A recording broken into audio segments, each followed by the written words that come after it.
When we look at piecewise functions, we're going to start with the absolute value piecewise function. So in this case, this is a quadratic absolute value piecewise function. So when we talk about piecewise functions for absolute value, there is a positive section of this function and there's a negative section of this function. We're going to draw this in two different pieces.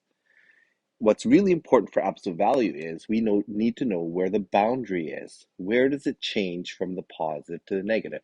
And that happens when the inside, the circle in blue here, we want to know where this is equal to 0.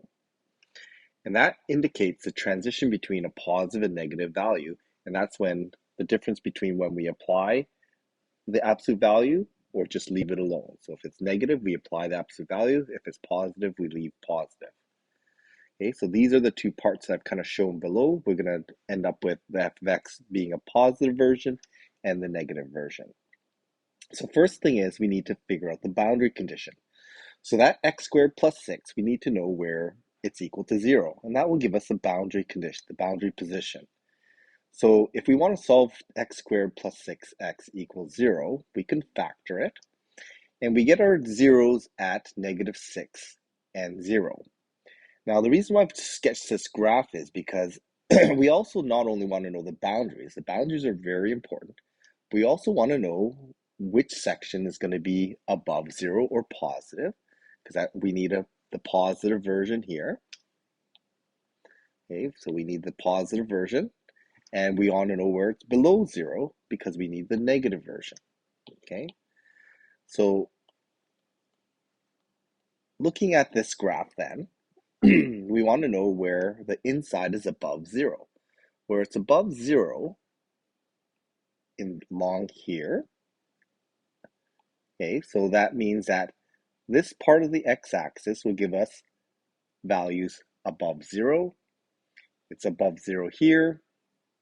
So we know that the values below 6, negative 6, are also going to give us positive values.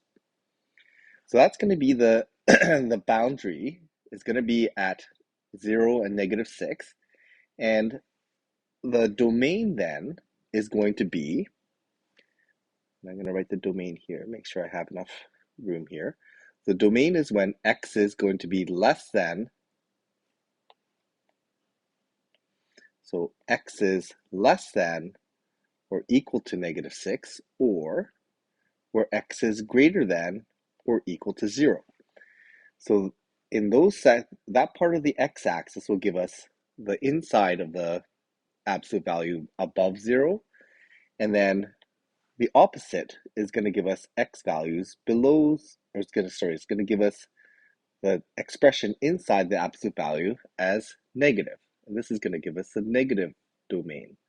So along this part of the x-axis is where we want the negative domain. So the domain of the negative portion is going to be between negative 6 and 0. So for those x values, the inside of the absolute value will be negative. For negative less than negative 6 above 0, the inside is going to be above 0, so it's going to give us the positive version. So once we establish that, we want to write the expression.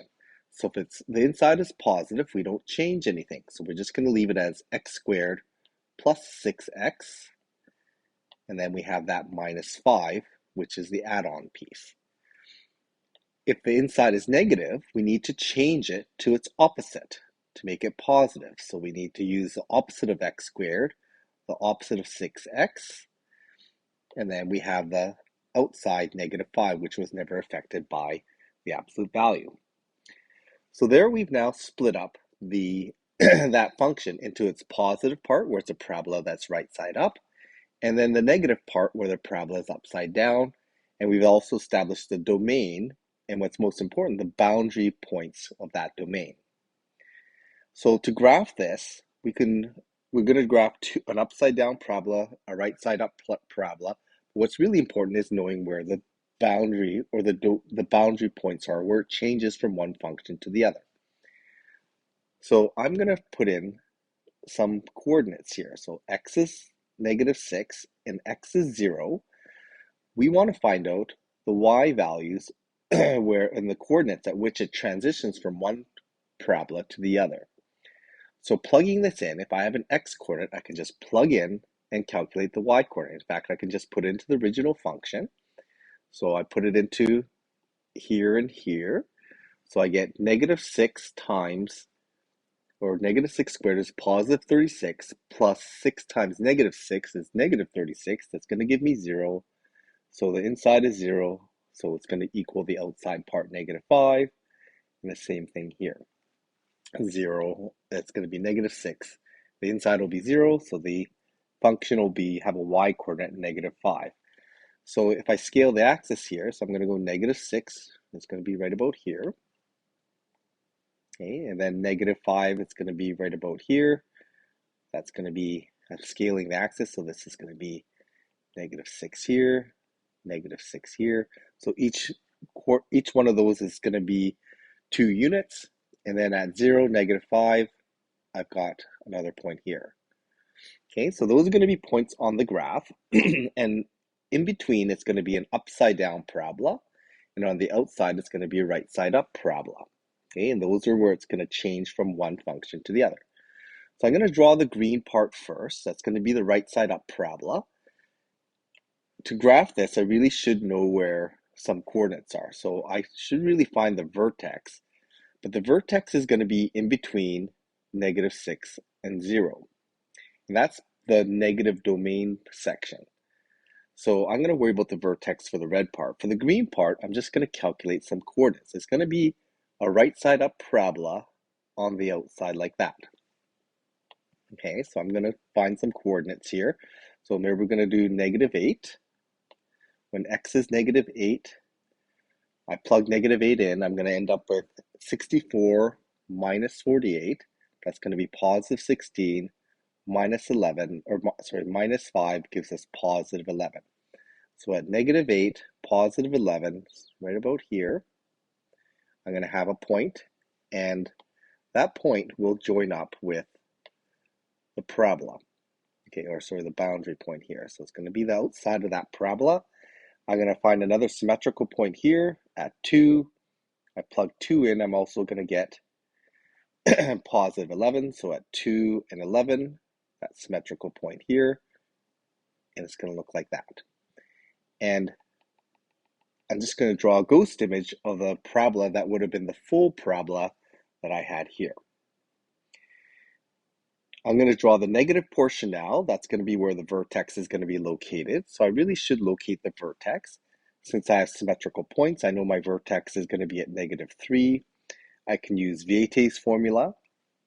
Vieta's formula gives me the vertex p-value, and it's -2b over, sorry, it's going to be -b over 2a.